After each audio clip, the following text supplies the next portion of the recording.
Señores, de regreso estamos con El Consumidor. Nos acompaña nuestra amiga, la licenciada Catherine Matos. Ella es abogada, consultora y también es especialista en Derecho de Familia. Con ella hablaremos de la segunda parte de la conversación que tuvimos ya hace un mes y medio, con respecto a la manutención, y que vamos a tocar un tema importantísimo relacionado con lo que hablaba al inicio del programa, que era de estas adolescentes que están teniendo relaciones sexuales, y de estas relaciones están saliendo hijos. Así es. Y esas relaciones no se mantienen por cualquier tema, pero hay una manutención.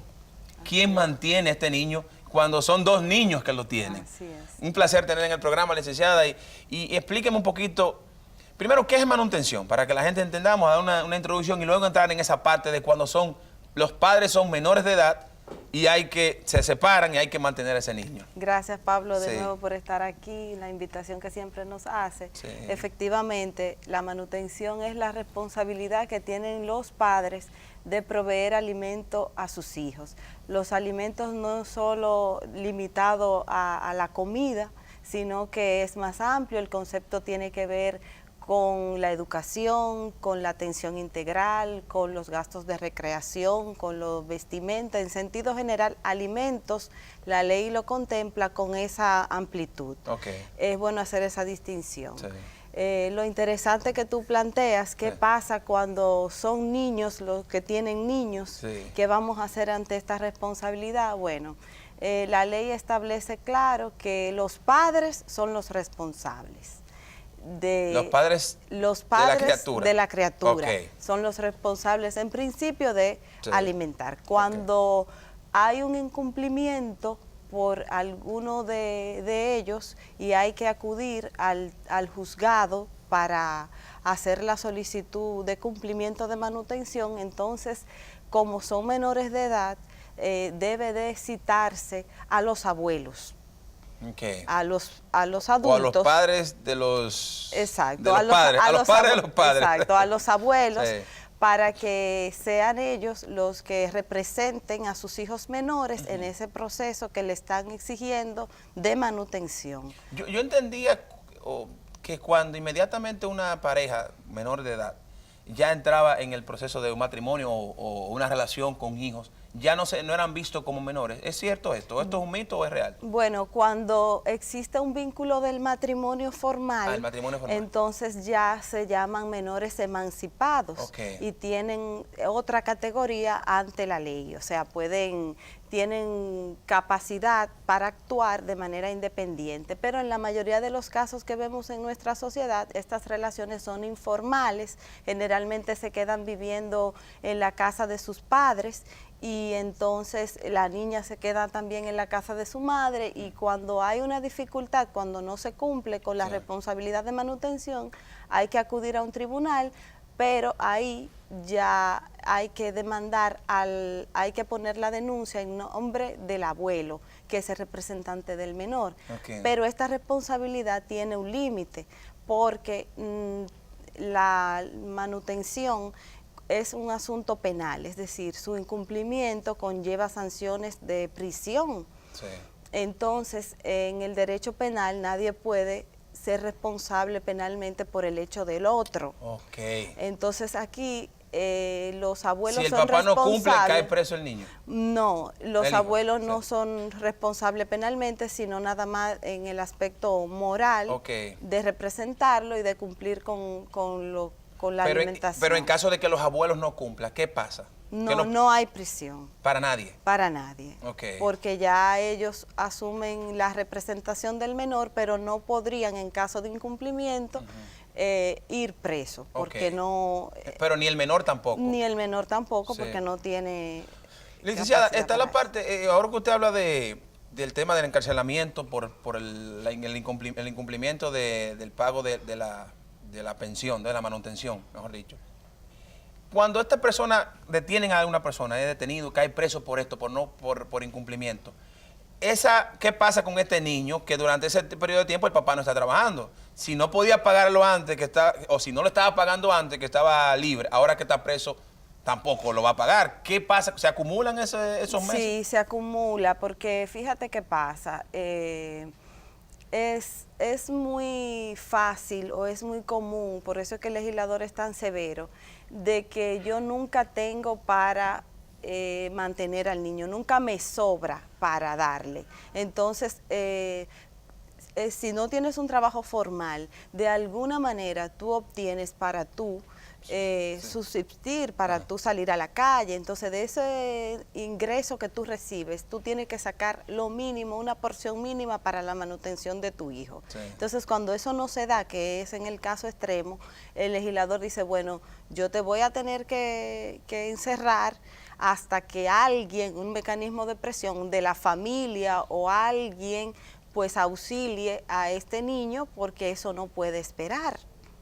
Okay. Entonces, es suspensiva la prisión hasta tanto aparezca ese dinero y ya ahí tú obtienes la libertad para saber que si vuelve a ocurrir un retraso o un descuido en la alimentación de ese niño, puedes volver a prisión. O sea, que te detienen hasta que aparezca el dinero. Exactamente, por alguna vía, porque tú sabes, Pablo, también, ¿sí? Claro, Pablo, porque también tú sabes que la manutención, la obligación de mantener a un hijo, influye mucho también la voluntad, como tú te integres, porque tú no puedas tener una gran cantidad de dinero, tú debes dejar de darle asistencia a tu hijo de alguna manera. Claro. Entonces, eso es lo que se castiga, el descuido absoluto con relación a ese hijo. Pero entonces, volviendo al tema inicial, dos menores, que es muy común, por desgracia, que está ocurriendo en nuestro país, que vemos muchachos, 15, 16, 14, 13 años, embarazados por un muchachito de 14, 13 años. Así es. Y nace esta criatura con dos niños que son mantenidos por sus padres. Así es. Es un drama un poquito complicado, ¿no? Sí, tienen que cooperar de manera que sea amigablemente las familias, que se haga sin necesidad de llegar el proceso a la justicia, pero cuando la familia se niega rotundamente, entonces la familia de la adolescente debe de demandar a los abuelos, que son hasta que este padre cumpla la mayoría de edad. Sí, ya a partir de ahí él podría ser demandado de manera personal. Hay otros casos, por ejemplo, de padres, de parejas que tienen hijos, no necesariamente que sean menores, sino adultos, y que los padres adultos, y que se divorcian. Y uno de los padres se va hacia el extranjero y se lleva al niño. ¿La responsabilidad se termina en ese momento de la manutención del padre que se quedó aquí? No. La responsabilidad subsiste aún después de la separación o del divorcio, así lo establece la Constitución. ¿Qué sucede en el caso también de que ese niño, se va el padre proveedor y se queda la madre con el niño, que generalmente es lo que pasa en este país, sin poder exigirle al padre que está fuera ese cumplimiento de la manutención? Ahí tenemos una gran dificultad práctica en este momento, porque la ley establece el procedimiento de que la madre puede demandar en alimentos al padre en el extranjero, porque el domicilio que le corresponde es donde vive el menor, el juzgado que le corresponde es el domicilio del menor. Pero aún obtenida esta sentencia que le favorezca, la dificultad de ejecutarla en el extranjero es un tema complicado, porque no hay recursos para tramitar como la ley manda esa sentencia, que es vía Cancillería, y darle un seguimiento en el extranjero con las autoridades del país donde resida el padre, para que éste cumpla finalmente con que ahí con esa obligación. Hay un problemita. Hay un problema práctico que de hecho en algún momento deberá contemplarse un reglamento para hacer más efectiva la ejecución de esas sentencias en el extranjero. Porque se pierden muchas veces, se le garantizan los derechos aquí, pero al final simplemente eso es letra muerta, porque la madre nunca termina recibiendo el dinero que necesita para la crianza de sus hijos. ¿Cuál es el criterio que se toma para saber el monto que debe dar de manutención uno de los padres? Porque uno habla siempre de que es el papá, Pero puede ser que la manutención la tenga que pagar la mamá, no necesariamente el papá. Si el mamá gana más o si el papá se queda con el niño, mejor dicho. Mira, de acuerdo al espíritu de la ley, lo primero que hay que tomar en cuenta es el interés superior del niño. Es decir, las condiciones de vida que se le ha dado al niño durante la vida en común de los padres, por la separación de ellos no debería de verse afectada. Claro está, en la mayoría de los casos, porque la relación no termina amigablemente, no termina bien, entonces se comienza a afectar el aporte que se daba al niño cuando vivían juntos. Sí. Entonces, el primer criterio que debe tomarse en cuenta es el interés superior del niño, el nivel social y económico, que no se vea afectado por la separación de manera brusca, pero por supuesto que esto va a depender del nivel de ingresos de los padres, porque las condiciones pueden variar. Por eso es que la pensión alimentaria nunca es definitiva, sino que siempre es provisional. ¿Y cómo se revisa esto? O sea, ¿en qué momento yo digo, bueno, yo estoy trabajando hoy día y estoy ganando X dinero, pero mañana me cancelaron?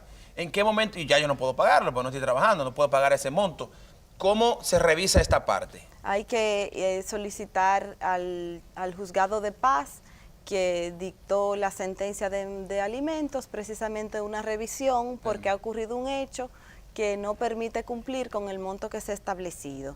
Pero como te decía, hay que valorar si el nivel de vida del niño, si realmente ese padre, porque cambió de trabajo o porque no tenga en ese momento trabajo, no tenga otra fuente de ingresos para aportar a esa manutención. Y básicamente la distribución se hace de manera equitativa para ambos padres, que los dos aporten sin ir uno con la carga más pesada. Se hace una distribución de los gastos del niño y se divide en 50% para cada padre. Si hay alguna variable, como te repito, pues entonces se acude al juzgado para poner en conocimiento a la autoridad y el juez decidirá si es oportuno bajar el monto de la pensión. En 30 segundos, que tenemos que ir, licenciada, yo quisiera que usted me explicara. Yo he escuchado que hablan de que el niño no puede, vamos a decir, la calidad de vida del niño no se puede ver afectada con respecto al tema de la relación. Me refiero a que el niño, la preocupación, el legislador lo que vela es por la vida, por la estabilidad del niño. Sí. Entonces, si este niño que estaba en un colegio privado ahora tiene que ir a una escuela, eso se ve como un tema, vamos a decir, de calidad, de mejoría de la calidad de vida. Mira lo que pasa, si es realmente hay una condición económica que el de los padres que así lo amerita y se pueda comprobar, pues de hecho esa es la solución. Claro. Ahora, lo que no se puede es, lo delicado es que cuando los padres se separan, hay un resentimiento. Entonces tú, al separarte de la pareja, también te separas de los hijos. Entonces, una manera de tú vengarte, podríamos decir, sería decir, yo solo te voy a dar 60 pesos, por ejemplo, y te voy a reducir la calidad de vida del niño. Entonces, es delicado. Ahora, si definitivamente es comprobable que los padres no tienen la cantidad de ingresos desde el principio, pues lógicamente el niño hay que adaptarlo a eso. Muy bien, de verdad que muchísimas gracias, licenciada. A ustedes por la invitación. Aprendiendo muchísimo siempre sobre estos temas y ojalá que los padres entiendan, ¿no?, todo lo que implica este tema de la manutención y más en menores de edad. Por eso hablaba al inicio, la preocupación que externaba era de cómo los niños, los adolescentes deben conocer sobre la sexualidad para evitar este tipo de problemas. Claro. Niños con niños no pueden tener niños. Eso es así. Los niños deben estar jugando con muñecas, no jugando o criando niños reales. Eso es así. Un gran placer, licenciada. Gracias, Pablo, por estar con nosotros.